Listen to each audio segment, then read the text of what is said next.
ಮನೇಲಿ ಇದ್ದಿದ್ದಕ್ಕೆ ಅವ್ರಿಗೂ ಸ್ವಲ್ಪ ಹಕ್ಕಿರುತ್ತಲ್ವಾ, ಅವ್ರ ಪಾಲು ಅವ್ರು ಕೇಳ್ತಿದ್ದಾರೆ ಅಷ್ಟೇ.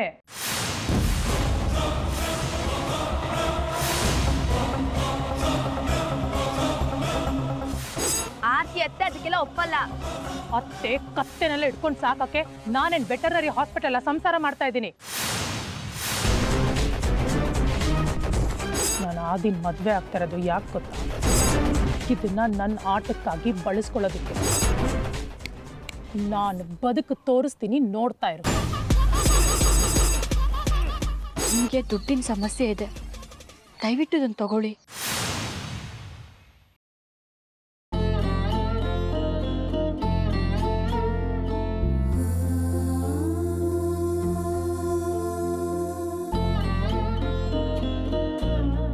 ನಡೆದ ಘಟನೆ ನೆನೆಸ್ಕೊಂಡು ಎಷ್ಟು ಕೊರಗ್ತೀಯ? ಅವಳು ಯಾರಮ್ಮ? ಸೂರ್ಯನ ಪರವಾಗಿ ಕ್ಷಮೆ ಕೇಳೋಕ್ಕೆ. ತಪ್ಪು ಯಾರ್ದು ಹೇಳು? ನೀನು ಬಿಟ್ಕೊಟ್ಟಿದ್ಯಾ ಹೀಗಾಗೋದಕ್ಕೆ? ದೂರ್ಸೋಕ್ಕೆ ನಾನೊಬ್ಳೇ ನಿಮಗೆ ಸಿಗೋದು. ನೋಡು, ಒಂದು ವಿಷಯ ಅರ್ಥ ಮಾಡ್ಕೊ. ಯಾವಾಗಲೂ ಅಷ್ಟೇ, ಇಬ್ಬರು ಜಗಳದಲ್ಲಿ ಲಾಭ ಪಡೆಯೋದು ಮೂರನೇವರು. ಅರ್ಪಿತಾ ಸ್ಥಿತಿನೂ ಹಾಗೆ ಆಗಿದೆ ಕಣೆ. ಅವಳ ಮಾತನ್ನು ನಂಬು ಅಂತ ನಾನು ನಿಮ್ಗೆ ಹೇಳ್ತಿಲ್ಲ. ಅವಳ ಮಾತಲ್ಲೂ ಸತ್ಯ ಇರ್ಬೋದು ಅಲ್ವಾ? ಅಂದರೆ ಸೂರ್ಯ ಅವರಿಗೆ ನನ್ನ ಮೇಲೆ ಚಿಗುಪ್ಸೆನಾ? ನಾನೇನಂತದ್ದು ಮಾಡಿದ್ದೀನಿ ಅವರಿಗೆ? ತಪ್ಪು ಮಾಡಿದವರೇ ಇಲ್ವಾ? ನೋಡ್ತೀಯಾ, ಇದನ್ನೇ ನಾನು ಬೇಡ ಅಂತ ಹೇಳೋದು ಕಡೆ. ನೋಡು, ಒಬ್ರನ್ನೊಬ್ರು ದೂಷಿಸ್ಕೊಳ್ಳೋದಕ್ಕೆ ಸಾವಿರಾರು ಕಾರಣ ಸಿಗುತ್ತೆ. ಆದರೆ ಹೊಂದ್ಕೊಳ್ಳೋಕ್ಕೆ ಕಾರಣ ಒಂದೇ, ಪ್ರೀತಿ. ಅಂಥ ಪ್ರೀತಿನೇ ದೊಡ್ಡದು 100 ಕಾರಣಗಳಿಗಿಂತ. ಅದು ನಿನಗೂ ಚೆನ್ನಾಗಿ ಗೊತ್ತು. ನೋಡು, ನೀನೇ ಮೊದಲನೇ ಹೆಜ್ಜೆ ಇಡು. ಅಂದರೆ ನಾನೇ ಅವ್ರ ಹತ್ರ ಕ್ಷಮಾಪಣೆ ಕೇಳಿ ಅವ್ರ ಜೊತೆ ಇರಬೇಕು ಅಂತನಾ? ಕ್ಷಮಾಪಣೆ ಕೇಳೋದು ತಪ್ಪು ಮಾಡೋರು. ನೀನು ತಪ್ಪು ಮಾಡಿಲ್ಲ ಅನ್ನೋದು ನಿನ್ನ ವಾದ, ನಾನು ತಪ್ಪು ಮಾಡಿಲ್ಲ ಅನ್ನೋದು ಅವ್ರ ವಾದ. ನಿಮ್ಮಿಬ್ಬರು ವಾದಗಳ ನಡುವೆ ಕಮ್ರಿ ಹೋಗ್ತಾ ಇರೋದು ಪ್ರೀತಿ ಕಣೆ. ದಯವಿಟ್ಟು ಅದಕ್ಕೆ ಅವಕಾಶ ಮಾಡ್ಕೊಡ್ಬೇಡ. ನೀನು ತಪ್ಪು ಮಾಡದೇ ಇದ್ರೂ ಕ್ಷಮಾಪಣೆ ಕೇಳು, ಇನ್ನೂ ದೊಡ್ಡವಳಾಗ್ತೀಯಾ. ದೊಡ್ಡವಳಾಗೋದು, ದುಡ್ಡನ್ನು ತೋರಿಸ್ಕೊಳ್ಳೋದು, ಇದ್ಯಾವುದು ನನಗೆ ಬೇಡ. ಈಗ ನಿನಗೆ ಬೇಡ ಕಣೆ. ನಾಳೆ ನಿನ್ನ ಮಕ್ಕಳಿಗೆ ಆರ್ಯನು ನಿನ್ನ ಮಗನೇ. ಅವನ ಬಾಧ್ಯತೆಯೂ ನಿನ್ನ ಮೇಲಿದೆ, ಅದನ್ನು ಮರಿಬೇಡ ನೀನು. ಅದನ್ನು ನಾನು ಯಾವತ್ತೂ ಮರೀಲಿಲ್ಲ. ಹಾಗಂತ ನಾನು ಓಡ್ ಬಂದಿಲ್ಲ. ನಿಭಾಯಿಸ್ತೀನಿಮ್ಮ, ಹೊರಗಡೆ ಇದ್ದೆ ನಿಭಾಯಿಸ್ತೀನಿ. ಹಾಗಲ್ಲ ಕಣೆ, ಅಷ್ಟರಲ್ಲಿ ನಿನ್ನ ಸ್ಥಾನನ ಬೇರೆ ಯಾರಾದರೂ ಕಿತ್ಕೊಂಡಿರ್ತಾರೆ. ರಜೆ ಹಾಕಬೇಕು. ಎಷ್ಟು ದಿನ? ನೀನಿಲ್ಲದೆ ಕೆಲಸ ಆಗಲ್ಲ ಅನ್ನೋಷ್ಟು ಕಾಲ. ಜಾಸ್ತಿ ರಜೆ ಹಾಕಿದ್ರೆ ಏನಾಗುತ್ತೆ ಹೇಳು? ನಿನ್ನ ಅಗತ್ಯನೇ ಬೇಕಾಗಲ್ಲ ವ್ಯವಸ್ಥೆಗೆ. ದಯವಿಟ್ಟು ನನ್ನ ಮಾತು ಕೇಳು. ಒಂದೇ ಒಂದು ಸಲ ಸೂರ್ಯ ಅವ್ರ ಜೊತೆ ಮಾತಾಡು. ಅವ್ರ ಜೊತೆ ಇರೋದಕ್ಕೆ ಪ್ರಯತ್ನ ಪಡೆ. ಕೊನೆಗೆ ಉಳಿದಿರೋ ದಾರಿ ಇದೊಂದೇ ಅಲ್ವಾ? ಹಾಗಲ್ಲ ಕಡೆ, ಒಳ್ಳೆಯದು ಕೊನೆ ತನಕ ಇರುತ್ತೆ. ಹಾಗೆ ಸಂಬಂಧಗಳು, ಒಳ್ಳೆಯದಕ್ಕೆ ಕಾಲದ್ದು ಮಿತಿ ಇರಲ್ಲ, ಉಳ್ಕೊಳ್ಳುತ್ತೆ. ಎಷ್ಟೋ ಸಂಬಂಧಗಳು ಎಷ್ಟೇ ವರ್ಷಗಳಾದರೂ ಮಾಯಲ್ಲ. ಇನ್ನೆಷ್ಟೋ ಸಂಬಂಧಗಳು ಅದೆಷ್ಟೇ ವರ್ಷಗಳಾದರೂ ಮಾಗಲ್ಲ.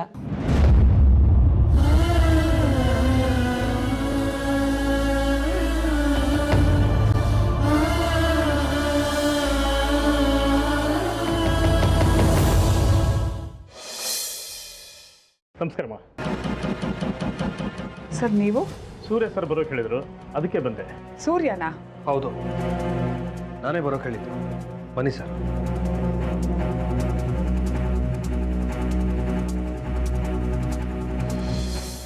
ಒಂದು ಡಿವೋರ್ಸ್ ಕೇಸ್ ಫೈಲ್ ಮಾಡಬೇಕು. ಅಪ್ಲೈ ಮಾಡದೆ ಎಷ್ಟು ದಿವಸದಲ್ಲಿ ಡಿವೋರ್ಸ್ ಸಿಗುತ್ತೆ? ಡಿಪೆಂಡ್ ಸರ್, ಯಾರು ಫೈಲ್ ಮಾಡ್ತಾರೆ ಅದನ್ನು ಅಬ್ಜೆಕ್ಟ್ ಮಾಡಿ ಅಪೋಸಿಷನ್ ಪಾರ್ಟಿಯವರು ಫೈಲ್ ಮಾಡ್ತಾರೆ, ಅಥವಾ ಅವ್ರ ಕೇಸನ್ನು ಫೈಟ್ ಮಾಡ್ತಾರೆ. ಇಲ್ಲದಿದ್ದರೆ ಇಬ್ಬರು ಪರಸ್ಪರ ಒಪ್ಪಿಗೆ ಕೊಟ್ಟರೆ ಆದಷ್ಟು ಬೇಗ ಆಗೋಗುತ್ತೆ.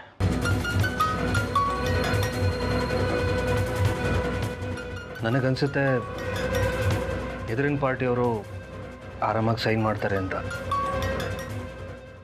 ಗಂಡ ಹೆಂಡತಿ ಇಬ್ಬರು ಒಟ್ಟಿಗಿಲ್ಲ.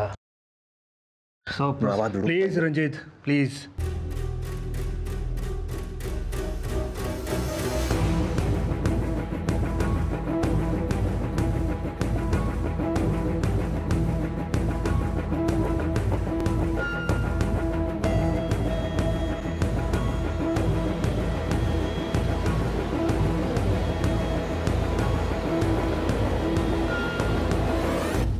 ಗಂಡ ಹೆಂಡತಿ ಒಟ್ಟಿಗಿಲ್ಲ ಸರ್. ಎಷ್ಟು ದಿವಸ ಆಗುತ್ತೆ? ಒಂದು 2-3 ತಿಂಗಳು ಆಗ್ಬೋದು ಸರ್.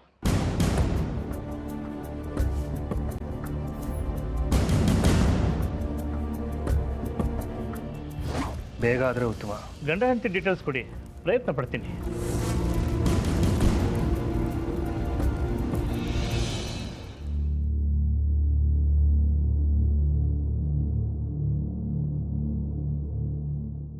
ಸೂರ್ಯ ಆರತಿ.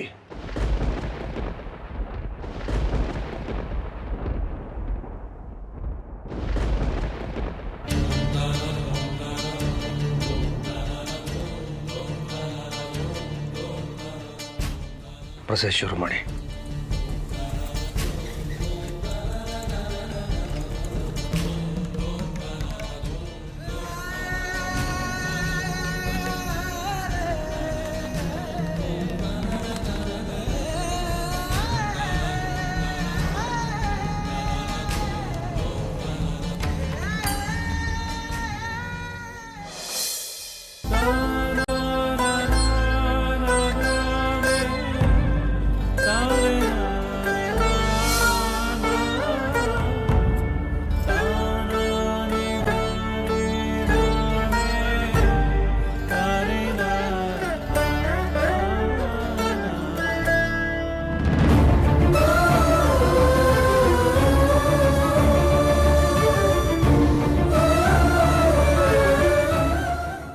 ಆರ್ಯ, ಮಾವ ಡಿವೋರ್ಸ್ ವಿಚಾರ ಮಾತಾಡುವಾಗ ನೀನು ಬೇಡ ಅಂತ ಹೇಳ್ಬೇಕಲ್ವಾ? ಅದನ್ನ ಬಿಟ್ಟು ಅವ್ರಿಗೆ ಸಪೋರ್ಟ್ ಮಾಡ್ತಾ ಇಲ್ಲ ಆರ್ಯ ನೀನು. ಯಾವುದೇ ಕಾರಣಕ್ಕೂ ಗಂಡ ಹೆಂಡತಿ ದೂರ ಆಗೋದಕ್ಕೆ ನಾವು ಬಿಡಬಾರ್ದು ಕಣೋ. ನಾನು ಬೇಡ ಅಂದಿದ್ರೆ ಡ್ಯಾಡ್ ಡಿವೋರ್ಸ್ ಕೊಡೋದನ್ನ ತಪ್ಪಿಸ್ಬೋದಿತ್ತು. ಆದರೆ ಅಮ್ಮ ವಾಪಸ್ ಮನೆಗೆ ಬರ್ತಿದ್ರಾ? ಅದೇ ಪ್ರಯತ್ನ ನಾವು ಮಾಡಬೇಕು. ಒಂದ್ಸರ್ತಿ ಮಾತಾಡ್ಬೇಕು, ಹೋಗಿ ಅಮ್ಮ ಬಾ ಅಂತ ಕರಿಬೇಕು. ಆರ್ಯ, ನೀನು ಕರೆದ್ರೆ ಅತ್ತೆ ಖಂಡಿತ ಮುಂದೆ ಬರ್ತಾರೆ ಕಣೋ. ನಾನು ಕರೆಯಲ್ಲ. ನಾನು ಹೇಳ್ದೆ ಅವ್ರಿಗೆ ಮನೆ ಬಿಟ್ಟು ಹೋಗಿ ಅಂತ. ಯಾಕಪ್ಪ ಇಷ್ಟೊಂದು ಹಠ? ಮಗ ಅಲ್ವಾ ನೀನು? ತಾಯಿನ ಮಿಸ್ ಮಾಡ್ಕೋತಿಲ್ವಾ ನೀನು?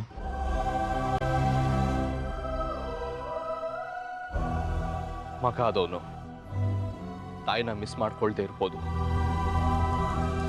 ತಾಯಿ ಆದವಳು ಮಗನ ಮಿಸ್ ಮಾಡ್ಕೊಳ್ತಾರೆ ಅಲ್ವಾ? ಅವ್ರಿಗಿರ್ಬೇಕು ಹೆಚ್ಚಿನ ವಾತ್ಸಲ್ಯ. ಓ ಗಾಡ್ ಆರ್ಯ, ಇವಾಗ ವಾದ ಮಾಡಕ್ ಟೈಮ್ ಇಲ್ಲ. ನಾವು ಇದನ್ನ ತಡಿಲೇಬೇಕು. ಡಿವೋರ್ಸ್ ಅಂತ ಆಗ್ಬಿಟ್ರೆ ಅತ್ತೆ ಮಾವ ಪರ್ಮನೆಂಟ್ ಆಗಿ ದೂರ ಆಗ್ಬಿಡ್ತಾರೆ ಕಣೋ. ಹೀಗಾಗಿರೋದಾದ್ರೂ ಏನು? ಈಗಾಗಿರೋದು ಬರೀ ದೂರ ದೂರ ಅಷ್ಟೇ. ಏನೋ ಮನಸ್ತಾಪ ಸರಿ ಹೋಗ್ಬೋದು. ಮತ್ತೆ ಒಂದಾಗೋ ಎಲ್ಲ ಅವಕಾಶಗಳು ಇದೆ ನಮ್ಗೆ. ಆದ್ರೆ ಡಿವೋರ್ಸ್ ಅಂತ ಆದ್ರೆ ಅಲ್ಲಿಗೆಲ್ಲ ಮುಗ್ದೋಗುತ್ತೆ. ಕೋರ್ಟ್ ಕೊಡೋ ಒಂದು ಪೇಪರಿಂದ ಯಾವುದೇ ಸಂಬಂಧ ಬೆಸೆಯೋದಕ್ಕಾಗ್ಲಿ ಅಥವಾ ಮುರಿಯೋದಕ್ಕಾಗ್ಲಿ ಆಗಲ್ಲ ರಂಜಿತ್. ಅದು ಮನ್ಸಿಗೆ ಸಂಬಂಧಪಟ್ಟಿತ್ತು. ಮನ್ಸು ಕನ್ನಡಿ ಅಂತ ಹೇಳ್ತಾರೆ. ಒಂದ್ಸಲ ಒಡೆದು ಹೋದ್ರೆ ಮುಗೀತು.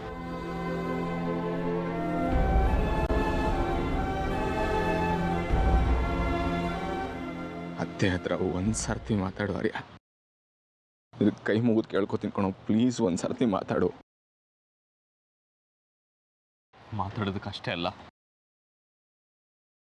ಒಂದಾಗೋದಕ್ಕೂ ಅವಕಾಶ ಕೊಡಲ್ಲ. ಡಿವೋರ್ಸ್ ಆಗ್ಬಿಡ್ಲಿ ಬಿಡಿ.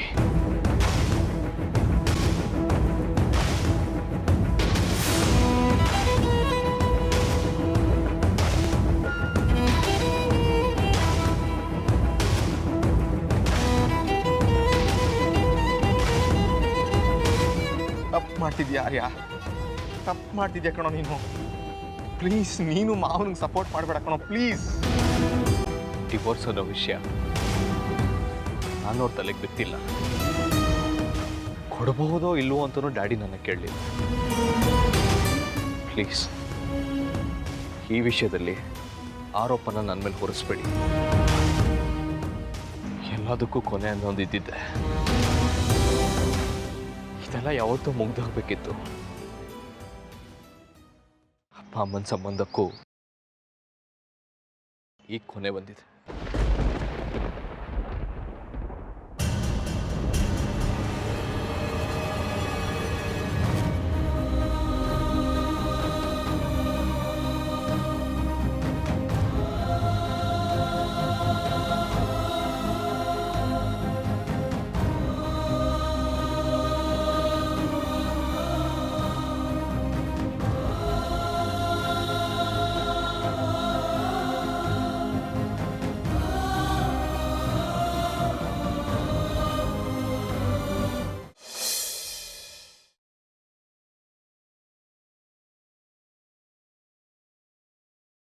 ಒಂದು ವಿಷಯ ಆರ್ಯ, ಹೇಳಿ ಡ್ಯಾಡ್. ಈ ಆಸ್ತಿನೆಲ್ಲ ಆರ್ತಿಯವ್ರ ಹೆಸರಿಗೆ ಬರೆಯೋಣ ಅಂತಿದ್ದೀನಿ. ನನ್ನ ಹೆಂಡತಿಯಾಗಿ ನನ್ನ ಮಗುವಿನ ತಾಯಿಯಾಗಿ ಇದ್ದವ್ರಿಗೆ ಇದನ್ನು ಕೊಡೋದು ನನ್ನ ಬಾಧ್ಯತೆ ಅಂತ ಅಂದ್ಕೊಂಡಿದ್ದೀನಿ. ಅದರ ಅವಶ್ಯಕತೆಯೂ ಅವರಿಗಿದೆ. ಇದಕ್ಕೆ ನಿಂದೇನಾದರೂ ಅಬ್ಜೆಕ್ಷನ್ ಇದೆಯಾ? ನಿಮಗೆ ಹೇಗೆ ತೋಚುತ್ತೋ ಹಾಗೆ ಮಾಡಿ. ಹಾಗಲ್ಲ ಆರ್ಯ, ನನ್ನ ಆಸ್ತಿನಲ್ಲಿ ನಿಜವಾದ ಹಕ್ಕಿರೋದು ನಿನಗೆ ಮತ್ತೆ ಸಾಕ್ಷಿಗೆ. ಸಾಕ್ಷಿ ಇಲ್ಲ, ಇನ್ನು ಉಳಿದಿರೋನು ನೀನು. ಆಮೇಲೆ ಅಪ್ಪ ನನಗೇನು ಕೊಟ್ಟಿಲ್ಲ ಅಂತ ಹೇಳ್ಬಾರ್ದಲ್ವಾ?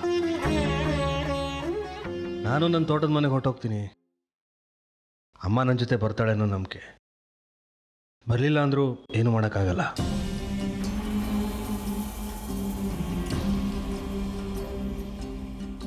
ನನಗೆ ಈ ಬಿಸ್ನೆಸ್ಸು ಆಸ್ತಿ ಯಾವುದರಲ್ಲೂ ಇಂಟ್ರೆಸ್ಟ್ ಇಲ್ಲ. ಅದಕ್ಕೆ ಎಲ್ಲ ವಿಲೇವಾರಿ ಮಾಡಿ ಹೊರಡ್ತಿದ್ದೀನಿ. ನಿನಗೇನಾದರೂ ಬೇಕಾದರೆ ಸಂಕೋಚ ಪಟ್ಕೊಳ್ದೆ ಕೇಳು.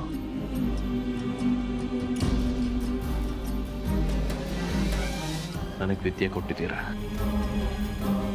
ಒಬ್ಬ ವ್ಯಕ್ತಿಯಾಗಿ ಮಾಡಿದ್ದೀರಾ. ನನ್ನ ಸ್ವಂತ ಕಾಲ ಮೇಲೆ ನಾನು ನಿಂತು ಸಂಪಾದಿಸೋ ವ್ಯಕ್ತಿತ್ವ ರೂಪಿಸಿದ್ದೀರಾ. ಇದಕ್ಕಿಂತ ಏನು ಕೇಳಲಿ ಡ್ಯಾಡ್? ಎಲ್ರೂ ಬಿಟ್ಟು ತೋಟದ ಮನೆಗೆ ಹೋಗ್ತೀನಿ ಅಂತ ಮಾತ್ರ ಹೇಳಬೇಡಿ. ನನ್ನ ಡಿಪಾರ್ಟ್ಮೆಂಟಿಂದ ಒಂದು ಕ್ವಾರ್ಟರ್ ಸಿಗುತ್ತೆ, ನಾವೆಲ್ಲರೂ ಅಲ್ಲಿಗೆ ಹೋಗ್ಬಿಡೋಣ. ಈ ಮನೇಲಿ ಸಿಗದಿರೋ ನೆಮ್ಮದಿ ಶಾಂತಿ ಅಲ್ಲಿ ಸಿಗುತ್ತೆ. ಅದರ ಅಶ್ಯೂರೆನ್ಸ್ ನಾನು ಕೊಡ್ತೀನಿ. ನನಗೆ ಆಸ್ತಿ ಬೇಡ ಡ್ಯಾಡ್, ನೀವು ಬೇಕು.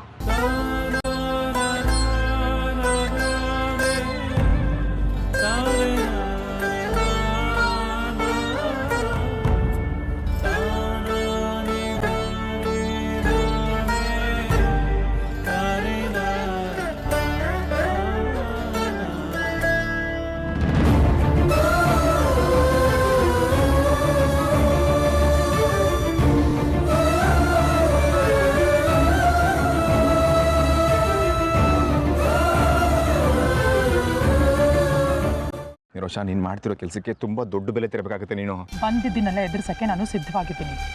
ಪ್ಲೀಸ್ ನಿರೋಷ, ಅತ್ತೆ ಮಾವನ ದೂರ ಮಾಡೋ ಪ್ರಯತ್ನ ಮಾಡಬೇಡ ಕಣೆ. ದೊಡ್ಡ ತಪ್ಪು ಮಾಡ್ತಿದ್ಯಾ ನೀನು. ನಿನ್ನ ದೃಷ್ಟಿಲಿ ತಪ್ಪಿರ್ಬೋದು, ಆದರೆ ನನ್ನ ದೃಷ್ಟಿಲಿ ಎಲ್ಲ ಕರೆಕ್ಟಾಗೇ ಇದೆ. ಪ್ಲೀಸ್ ಅಮ್ಮ, ಪ್ಲೀಸ್ ನಿರೋಷ, ಕೈ ಮುಗಿದು ಕೇಳ್ಕೊತೀನಿ. ನಿನ್ನ ಅಣ್ಣನ ಕೇಳ್ಕೊತಿದ್ದೀನಿ, ದಯವಿಟ್ಟು ಅರ್ಥ ಮಾಡ್ಕೋ. ಯಾವ ಸೀಮೆ ಅಣ್ಣನೋ ನೀನು? ಗೊತ್ತರೋ ನಿಂಗೆ ಅಣ್ಣ ತಂಗಿ ಸಂಬಂಧ? ನನ್ನ ತಂಗಿನ ನನಗೆ ಇಷ್ಟ ಇಲ್ಲದೆ ಕರ್ಕೊಂಡೋಗಿ ಮದುವೆ ಅದಲ್ಲ. ಆಗ ಗೊತ್ತಿರಲ್ವಾ ಅಣ್ಣ ತಂಗಿ ಸಂಬಂಧ ಏನು ಅಂತ? ಅದು ಬೇರೆ ಇದು ಬೇರೆ ಕಣೋ. ಇಲ್ಲಿ ದೊಡ್ಡ ಅನಾಹುತ ಆಗ್ತಿದೆ.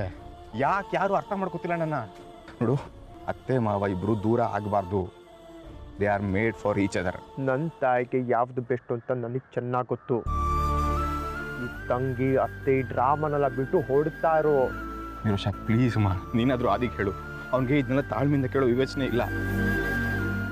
ನಿನ್ನ ತಂಗಿ ಅನ್ನೋದಕ್ಕೋಸ್ಕರನಾದರೂ ಅತ್ತೆ ಮಾವ ಒಂದಾಗುವ ಹಾಗೆ ಮಾಡಮ್ಮ. ಪ್ಲೀಸ್ ನಿರೋಷ, ಪ್ಲೀಸ್ ಕಣೆ. ನೀನು ಯಾವಾಗ ರಂಜಿತ್ತು ಚಕ್ರಿ ಅಂತ ಡಬಲ್ ಗೇಮ್ ಮಾಡ್ದೋ ಅಪ್ಪತ್ತೆ ನಿನ್ನ ಗೌರವನ ಕಳ್ಕೊಂಡೆ. ನಿರೋಷ ನಿನ್ನ ಅಣ್ಣನಾಗಿ ಖಂಡಿತವಾಗ್ಲೂ ನೋಡಲ್ಲ. ಅವಳಿಗೆ ನೀನು ಏನೂ ಅಲ್ಲ.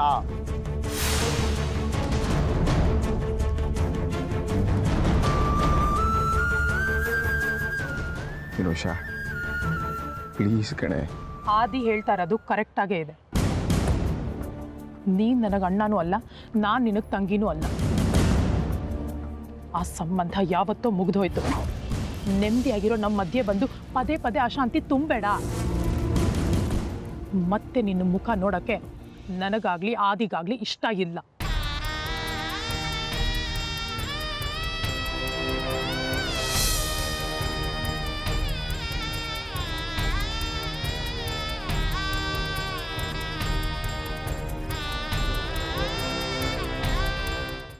Yes, tell me. Any news? ಅಯ್ಯೋ, ನೀವೇನಾದರೂ ಇಲ್ಲಿದ್ದಿದ್ರೆ ಜೇನುತುಪ್ಪದಲ್ಲೇ ಅಭಿಷೇಕ ಮಾಡಿ ಬಾಯಿ ತುಂಬ ಸಕ್ಕರೆ ಹಾಕಿ ಹೊಟ್ಟೆ ತುಂಬ ಕುಡಿಯೋದಕ್ಕೆ ಬಾದಾಮಿ ಹಾಲು ಕೊಡ್ತಿದ್ದೆ. No. ಅದು ನನ್ನ ಡೈಟಿಗೆ ವಿರುದ್ಧ. ಸ್ವೀಟ್ ಎಲ್ಲ ಬೇಕಾಗಿಲ್ಲ, ಬರೀ ಸ್ವೀಟ್ ನ್ಯೂಸ್ ಹೇಳು. ಅಯ್ಯೋ, ಸೂರ್ಯ ಅವರು ಆರ್ತಿ ಅವ್ರಿಗೆ ಡಿವೋರ್ಸ್ ಕೊಡೋದಕ್ಕೆ ಒಪ್ಕೊಂಡಿದ್ದಾರೆ. ಅಟ್ಲೀಸ್ಟ್ ಕಲ್ಲೇಟ್ಗೆ ಮಾವಿನ ಹಣ್ಣು ಬಿತ್ತು. ಮತ್ತೆ ನಿಮ್ಮ ಕಲ್ಲೇಟು ಅಂದ್ರೆ ಇನ್ನು ಸುಮ್ಮನೆನಾ? ಗುರಿ ಅಂದರೆ ಗುರಿ, ಅರ್ಜುನಂತೆ ಗುರಿ. ಡೈವರ್ಸ್ ತಗೋತೀನಿ ಅಂತ ಬಾಯಿ ಮಾತು ಕೇಳಿದ್ನೋ, ಅದಕ್ಕೇನಾದರೂ ಬಂದೋಬಸ್ತ್ ಮಾಡ್ತಾ ಇದ್ದಾನೋ? ಅಪ್ಲೈ ಮಾಡ್ತೀನಿ ಅಂದ್ರು. ಅಷ್ಟೇನಾ? ಆ ವೇಷದ ಮಾತು ನೋ ಯೂಸ್. ಹಾಗೇನಿಲ್ಲ, ಸೂರ್ಯ ಅವರು ಒಂದ್ಸತಿ ಹೇಳಿದ್ಮೇಲೆ ಮುಗೀತು. ಆ ಕೆಲಸ ಮಾಡೇ ಮಾಡ್ತಾರೆ. ಬಿಟ್ರೆ ಮಾಡ್ತಾನೆ, ಆದರೆ ಅವನಿಂದೆ ಮುಂದೆ ರಂಜಿತ್ ಇದ್ದಾನೆ. ಏನು ಬೇಕಾದರೂ ಆಗ್ಬೋದು, ಆದರೆ ಸೂರ್ಯನಿಗೆ ನೀನು ಡೈವರ್ಸ್ ವಿಷಯ ಮತ್ತೆ ಮತ್ತೆ ಜ್ಞಾಪಿಸ್ತಾ ಇರಬೇಕು. ನೀವು ಅದ್ರ ಬಗ್ಗೆ ಯೋಚನೆ ಮಾಡಬೇಡಿ. ಹೇಗೂ ನಮ್ಮ ಅಕ್ಕಪಕ್ಕ ತುಂಬ ವರ್ಷ ಸಂಸಾರ ಮಾಡಿ ಇವಾಗ ಡಿವೋರ್ಸ್ ತಗೋತಿರೋ ಕೇಸ್ಗಳು ಬೇಕಾದಷ್ಟಿದೆ. ದಿನ ಒಂದೊಂದಂಥ ಕೇಸ್ಗಳ ಬಗ್ಗೆ ಗಾಸಿಪ್ ಹೇಳ್ತಾ ಹೋಗ್ತೀನಿ. ಜೊತೆಗೆ ಇನ್ನೊಂದು ಕೆಲಸ ಮಾಡಬೇಕು. ಆದಿ ನಿರೋಷನ್ ಮದುವೆ ಮಾಡ್ತಿದ್ದಾಳೆ, ಸೂರ್ಯನ ಹೆಲ್ಪ್ ಇಲ್ಲದೆ. ಅದಕ್ಕೆ ಪ್ರತಿ ಉತ್ತರ ಥರ ಸೂರ್ಯ ಆರ್ಯ ಸ್ವಾತಿ ಮದುವೆ ಮಾಡೋ ಥರ ಮಾಡಬೇಕು. ಅದ್ಯಾಕೆ ಬೇಕು? ಏಟಿಗೆ ಎದುರೇಟ್ ಕೊಡೋದ್ರಲ್ಲೇ ಮಜಾ ಇರೋದು ಕಣೆ. ಇಬ್ಬರು ಮದುವೆ ಪೈಪೋಟಿ, ಜಗಳ, ದ್ವೇಷ ಡಬಲ್ ಆಗುತ್ತೆ. ಅಂಡರ್ಸ್ಟ್ಯಾಂಡ್? ಅದ್ರ ಕೀ ಎಲ್ಲಿ ಕೊಡಬೇಕು ಅಂತ ನನಗೆ ಗೊತ್ತು. ಗಾಯತ್ರಿಗೆ ಚೂಟಿದ್ರೆ ಸೂರ್ಯಂಗೆ ನೋವು ಆಗುತ್ತೆ. ಯು ಸಿ, ನೆಕ್ಸ್ಟ್ ಟೈಮ್ ಬರೇ ಸುದ್ದಿ ಅಲ್ಲ, ಇದ್ರ ಪ್ರೋಗ್ರೆಸ್ ಹೇಳಬೇಕು. ಅಂಡರ್ಸ್ಟ್ಯಾಂಡ್? ಬಾಯ್. ಓಕೆ, ಬಾಯ್.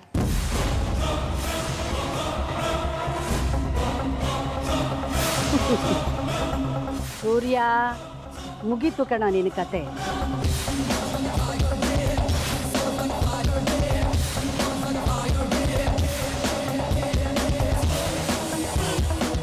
ಏನಿಲ್ಲ, ಈಗಲೇ ಡೀಟೇಲ್ಸ್ ಕೊಡಬೇಕಾಗಿಲ್ಲ. ನೀವು ನನ್ನ ಇಮೇಲ್ಗೆ ಅಥವಾ ವಾಟ್ಸಪ್ ಕಳಿಸ್ಬಿಡಿ. ಏಜು, ಅಡ್ರೆಸ್ ಬುಕ್ಕು ಮತ್ತು ಐಡೆಂಟಿಟಿ ಅಷ್ಟು ಕೊಟ್ಟರೆ ಸಾಕು. ಅಲ್ಲ ಸರ್, ಅದಲ್ಲ, ನಾನು ಬೇರೆ ವಿಚಾರ ಮಾತಾಡ್ಬೇಕು ನಿಮ್ಮ ಹತ್ರ. ಹೇಳಿ ಸರ್, ನಾನು ಸೂರ್ಯ ಆರ್ತಿ ಅವ್ರ ಅಳಿಯ. ಗೊತ್ತಲ್ಲ? ಅದೇ ನಮ್ಮ ಮಾವ ಅತ್ತೆ ದೂರ ಆಗೋದು ನನಗೆ ಇಷ್ಟ ಇಲ್ಲ ಸರ್. ಅಲ್ಲ ರೀ, ಗಂಡ ಹೆಂಡತಿ ದೂರ ಮಾಡೋ ಕೇಸ್ ತೊಗೊಳೋದು ನಮಗೇನು ಖುಷಿ ಇರುತ್ತಾ? ಅಲ್ವಾ ಸರ್, ಅದಕ್ಕೆ ಕೇಳ್ಕೊತಾ ಇದ್ದೀನಿ, ದಯಮಾಡಿ ಈ ಕೇಸ್ ತಗೋಬಿಡಿ ಸರ್, ಪ್ಲೀಸ್. ಐ ವಿಶ್ ಎಲ್ಲ ಲಾಯರ್ಗಳು ಈ ಥರ ನಿರ್ಧಾರಕ್ಕೆ ಬಂದರೆ ನಿಮ್ಮ ಉದ್ದೇಶ ವರ್ಕೌಟ್ ಆಗುತ್ತೆ. ಈಗ ಈ ಕೇಸನ್ನು ನಾನು ತಗೊಳ್ಳಿಲ್ಲ ಅಂದರೆ ಇನ್ನೊಬ್ಬ ಲಾಯರ್ ಬರ್ತಾನೆ, ಕೇಸ್ ತಗೋತಾನೆ, ಕೇಸ್ ತಡೆಯುತ್ತೆ. ಗಂಡ ಹೆಂಡತಿ ಬೇರೆ ಬೇರೆ ಆಗ್ಬೇಕು ಅನ್ನೋ ನಿರ್ಧಾರಕ್ಕೆ ಬಂದಿದ್ದಾರೆ, ಹಾಗೆ ಆಗ್ತಾರೆ. ಹಾಂ ಹೌದು ಸರ್, ಆದರೆ ನಮ್ಮ ಅತ್ತೆಗೆ ದೂರ ಆಗೋದು ಇಷ್ಟ ಇಲ್ಲ ಸರ್. ಹಾಗಿದ್ರೆ ಬಿಡಿ, ಇವರು ಕನ್ಸೆಂಟ್ ಅಪ್ಲಿಕೇಶನ್ಗೆ ಸಹಿ ಮಾಡದೇ ಇದ್ದರೆ ಕಾಂಟೆಸ್ಟ್ ಮಾಡ್ತಾರೆ, ಕೇಸ್ ತಡೆಯುತ್ತೆ. ಆಗಿಬ್ರು ಪ್ರೂವ್ ಮಾಡ್ಬೇಕಾಗತ್ತೆ ನಾವು ಇವ್ರ ಜೊತೆ ಇರೋಕ್ಕಾಗಲ್ಲ, ಡಿವೋರ್ಸ್ ಒಂದೇ ಪರಿಹಾರ ಅಂತ. ಜಡ್ಜ್ಮೆಂಟ್ ಯಾರ ಕಡೆ ಬರುತ್ತೋ ನೋಡೋಣ. ಆಗಲ್ಲ ಸರ್, ಅದೆಲ್ಲ ರಗಳೆ ಇಲ್ಲದೆ ಅವ್ರಿಬ್ರನ್ನೂ ಒಂದು ಮಾಡಬೇಕು ಅಂತ ಹೊರಟಿದ್ದೀನಿ ನಾನು. ಇದಕ್ಕೆ ನಿಮ್ಮ ಸಹಕಾರ ಬೇಕು ಸರ್, ಪ್ಲೀಸ್. ಅಲ್ಲ, ನಾನೇನು ಮಾಡ್ಬೋದು? ಪ್ರೊಸೆಸ್ ಮಾಡಿ ಅಂತ ಹೇಳಿದ್ದಾರೆ, ಮಾಡದಿದ್ರೆ ತಪ್ಪಾಗುತ್ತಲ್ವಾ? ಸರ್, ನೀವು ಏನು ಪ್ರೊಸೆಸ್ ಮಾಡಬೇಕು ಅಂದ್ಕೊಂಡಿದ್ದೀರೋ ಅದನ್ನು ಸ್ವಲ್ಪ ನಿಧಾನ ಮಾಡಿ, ಸೊ ದಟ್ ನೀವು ನನಗೆ ಎಷ್ಟು ಟೈಮ್ ಕೊಡ್ತೀರೋ ಅಷ್ಟು ಒಳ್ಳೇದು ನನಗೆ. ನಾನು ಒಬ್ಬನೇ ಅಲ್ಲ ಸರ್, ಅವರಿಬ್ಬರನ್ನೂ ಒಂದು ಮಾಡಬೇಕು ಅಂತ ಎರಡೂ ಫ್ಯಾಮಿಲಿಯಿಂದ ಸುಮಾರು ಜನ ಪ್ರಯತ್ನ ಪಡ್ತಾ ಇದ್ದೀವಿ ಸರ್. ನೋಡಿ, ಕೋರ್ಟ್ ಕೂಡ ಮೊದಲು ರಾಜಿ ಮಾಡೋಕ್ಕೆಲ್ಲ ಪ್ರಯತ್ನ ಪಡೋದು. ಸೈನ್ ಮಾಡಿ ಫೈಲ್ ಮಾಡಿದ ತಕ್ಷಣ ಡಿವೋರ್ಸ್ ಸಿಗಲ್ಲ, ಅದನ್ನೇ ನಾನು ಹೇಳ್ತಾ ಇರೋದು. ಹಾಗಲ್ಲ ಸರ್, ಇದೆಲ್ಲ ಮನೇಲೇ ಸೆಟ್ಲ್ ಆಗುವಂಥ ವಿಚಾರ. ಇದಕ್ಕೆ ಕೋರ್ಟ್ ಮೆಟ್ಲು ಹತ್ತೋದು ಬೇಡ ಅನ್ನೋದು ನನ್ನ ಉದ್ದೇಶ ಸರ್.